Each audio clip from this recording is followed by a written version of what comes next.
আজকে জানো তো আবারও একটা মিশো থেকে পার্সেল এসেছিল, আর আমি স্নান করে আসা মাত্রই সেই দাদাটা এসে পার্সেলটা আমাদের দিয়ে গেল।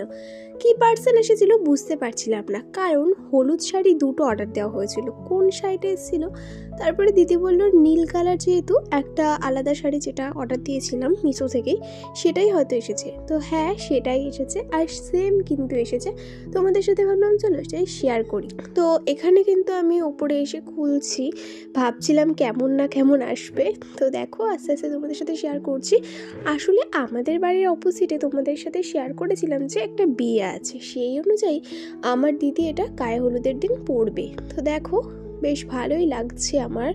তো যেমনটা ছিল সেম সেরকম এসেছিল, আর পাড়টা তো খুব সুন্দর, পরলেও খুব সুন্দর লাগবে।